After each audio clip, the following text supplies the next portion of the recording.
Hello everyone, ఎలా ఉన్నారు? Welcome back. Forest gourd ఇదొక political drama thriller movie guys. బేసిక్గా ఇదొక Malayalam movie guys. Original name Meesha. So ఈ మూవీని ఫారెస్ట్ గార్డ్ అనే నేమ్తో తెలుగు డబ్బింగ్ చేసి ఆహాలోకి తీసుకొచ్చారు. తెలుగు డబ్బింగ్ అయితే అంత క్వాలిటీగా ఏం చేయలేదు. అండ్ ఈ movie run time 2 hours 5 minutes ఉంటుంది. అడల్ట్ కాంటెంట్ ఏం లేదు, కావాలంటే ఫ్యామిలీతో కూడా చూడొచ్చు. మన కాంటెంట్ మీకు వర్త్ అనిపిస్తే ప్లీజ్ సబ్స్క్రైబ్ చేసి బెల్ నోటిఫికేషన్స్ కూడా ఆన్లో పెట్టుకోండి. సింపుల్గా ప్లాట్ ఏంటంటే, ఇందులో మిథున్ అన్న ఒక ఫారెస్ట్ ఆఫీసర్ స్టోరీ చూపిస్తారు. అతను తన ఇద్దరు ఫ్రెండ్స్ని ఒక గెట్ టుగెదర్ లాగా అతను ఉంటున్న ప్లేస్కి ఇన్వైట్ చేస్తాడు. బట్ ఆ ఇద్దరిలో ఒకడికి వీడంటే పడదు. సో అతను వేరే ఇంటెన్షన్స్తో అక్కడికి వెళ్తాడు.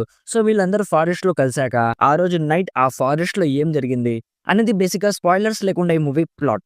ఇప్పుడు నాకు ఎలా అనిపించిందంటే, నాకైతే పెద్దగా నచ్చలేదు మామ. ఎందుకంటే ఇందులో ఒకేసారి చాలా ఎలిమెంట్స్ ఇరికిచ్చేసరికి ఏ ఒక్కటి కూడా పర్ఫెక్ట్గా ల్యాండ్ అవ్వలేదు. అంటే ఐ మీన్ ఇందులో ఫ్రెండ్షిప్ చూపిస్తారు, బిట్రేయల్ ఉంటుంది, పాలిటిక్స్ ఉంటాయి, సర్వైవల్ ఉంటుంది, క్యాస్ట్ ఉంటుంది, ఇలా చాలా ఎలిమెంట్స్ ఉంటాయి. బట్ మూవీ రివాల్వ్ అవ్వడానికి మెయిన్గా ఒక కోర్ ఎలిమెంట్ ఉండాలి కదా, అదేంటో ఇందులో క్లియర్గా లేదు గైస్. ఒకసారి ఫ్రెండ్షిప్ అంటారు, మళ్ళీ మ్యానిపులేషన్ అంటారు, మళ్ళీ వెంటనే బిట్రేయల్ అంటారు, మళ్ళీ పాలిటిక్స్ అంటారు, మళ్ళీ క్యాస్ట్ అంటారు. ఇలా ఒక కోర్ ఎలిమెంట్ లేకపోవడంతో మూవీ చాలా బోరింగ్గా ఉంటుంది. అండ్ క్యారెక్టర్స్తో కూడా ఒక ఎమోషనల్ కనెక్షన్ క్రియేట్ అవ్వలేదు. అండ్ ఇందులో డైలాగ్స్ కూడా ఒక ఇంపాక్ట్ క్రియేట్ చేసేలా ఉండవు. ఇదంతా ఓకే, ఒక్కొక్కరికి ఒక్కొక్క ఒపీనియన్ ఉండొచ్చు, ఇదంతా పక్కన పెట్టేద్దాం. ఇంకో మెయిన్ థింగ్ ఏంటంటే, తెలుగు డబ్బింగ్ అస్సలు బాగా చేయలేదు మామ. ఫర్ ఎగ్జాంపుల్, ఒక క్యారెక్టర్ కొందరు జనాల ముందు ఎమోషనల్ గా ఒక స్పీచ్ ఇస్తూ ఉంటాడు గైస్. వాళ్ళని మోటివేట్ చేస్తూ ఉంటాడు, లైక్ మన హక్కుల కోసం మనం పోరాడాలి అని. విజువల్ గా యాక్టర్ ఫేస్ లో ఎమోషన్ కనిపిస్తుంది.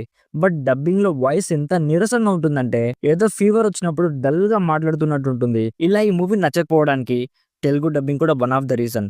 ఓన్లీ పాజిటివ్ ఏంటంటే, కొన్ని రియల్ లొకేషన్స్ చూపిస్తారు, లైక్ బ్యూటిఫుల్ నేచర్ మధ్యలో కార్ వెళ్తూ ఉంటుంది. అండ్ అక్కడక్కడ బీజిఎం కూడా కొంచెం డీసెంట్ గా ఉంటుంది. Actors performances and production values just decent గా ఉన్నాయి. సో ఇఫ్ మీకు ఒక మలయాళం థ్రిల్లర్ మూవీ తెలుగు ఆడియోలో చూడాలనిపిస్తే అప్పుడు ఒకసారి ట్రై చేయండి.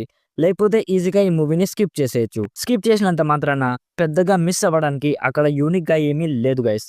సో నా సైడ్ నుంచి recommended 30% as a boring movie which failed to engage. So ఇది guys forest guard movie review.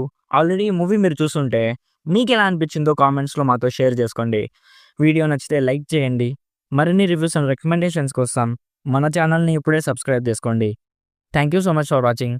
Meet you in my next video. By bye guys.